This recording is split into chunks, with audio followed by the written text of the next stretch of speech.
Je suis photographe, photographe des sens, c'est-à-dire que j'essaie de photographier les sens et les sensations et de faire au-delà de photos qu'on regarde, des photos qui se caressent, des photos qui sentent ou des photos qui bruissent.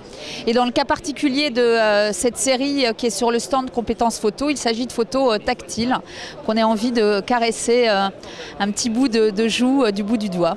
Je n'ai pas fait de formation d'école photo.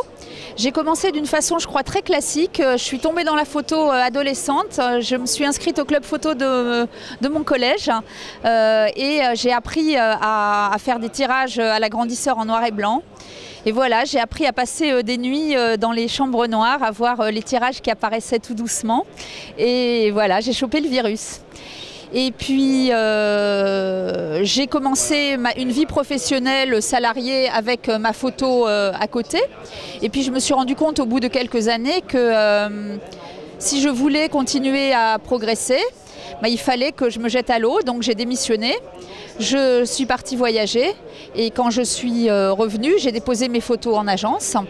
Et puis voilà, et puis depuis, mes photographies sont maintenant à l'agence RAFO et je suis très fière de faire partie de cette famille avec de grands photographes humanistes puisque la deuxième partie importante de mon travail est qu'elle est toujours au cœur de l'humain. C'est une série autour de la fête de Holi en Inde. C'est une fête merveilleuse. Il y a beaucoup de fêtes merveilleuses en Inde, mais celle-là, je pense que c'est la plus paroxysmique de toutes. Holi, c'est la fête des couleurs, comme on peut un petit peu le voir sur cette série. Et c'est une fête merveilleuse parce qu'elle raconte une histoire d'amour. C'est l'histoire d'amour entre Krishna et Radha. Krishna, en Inde, c'est le dieu qui est représenté avec la peau bleue ou noire parce qu'il avait la peau foncée. Et sa favorite, Radha, avait la peau très claire. Et en Inde, c'est pas toujours bien vécu d'avoir la peau foncée.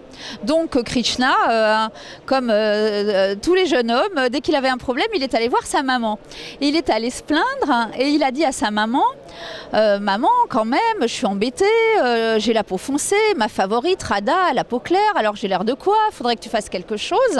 Et sa mère lui a dit, vous avez qu'à vous jeter des poudres de couleur les uns sur les autres, et comme ça, vous aurez tous la même peau.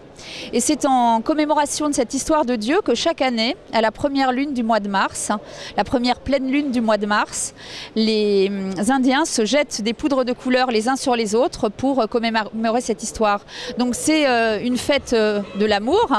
Et en Inde, tout ce qui est lié à l'amour, c'est aussi tout ce qui est la fertilité, la richesse. Et donc c'est une fête très importante que tout le monde fête, des bébés aux vieux. Alors j'ai pas de bébé sur cette série-là. Je n'ai pas de bébé sur cette série-là, mais j'ai fait des bébés dans la série. Il y a une cérémonie particulière pour le premier Holi d'un bébé, parce que si un bébé a un bon Holi, il va vivre dans l'abondance toute sa vie. Donc on leur fait un Holi particulier. Et puis ensuite, voilà, des jeunes hommes, des adultes, des vieux, tout le monde est dans la rue et tout le monde fête Holi. J'ai fait tout au 50 mm, c'est un 50 mm macro pour pouvoir m'approcher très près des gens. Et c'est vrai que d'autres photographes ont travaillé sur Holi, qui est une fête très photogénique, mais je crois que je suis la seule à avoir fait ces portraits très serrés, à avoir été au milieu des gens comme ça, et de m'approcher au-delà du portrait, presque sur ces demi-visages, parce que finalement, par juste un œil et juste un petit morceau de peau, on arrive à j'espère, sentir toute la beauté de cette fête. Et tout ce qu'ils racontent dans leurs yeux, voire même pour la vieille dame qui est à droite de la série, juste à travers des yeux fermés, on sent tout son bonheur d'être au milieu de cette fête. J'ai pu faire par exemple des photos odorantes, et une fois que je suis revenue avec mes photos odorantes, je suis allée voir des parfumeurs et j'ai demandé à ces parfumeurs de créer des parfums sur mes photos. Et ensuite, ce qui est exposé ou ce qui sort, c'est les expositions avec les tirages et les parfums qui ont été créés sur les univers d'images, ou bien les livres et puis les petits flacons de parfums qui ont été créés sur les photos. Sur Holi, le livre qui est sorti, c'est un petit livre de portraits très serré pour être très tactile et presque sentir cette poudre.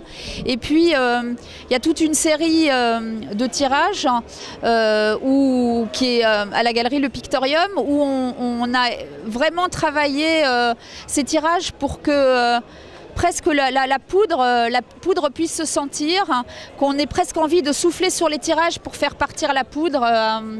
Et voilà, et toucher les photos, toucher les peaux avec les yeux.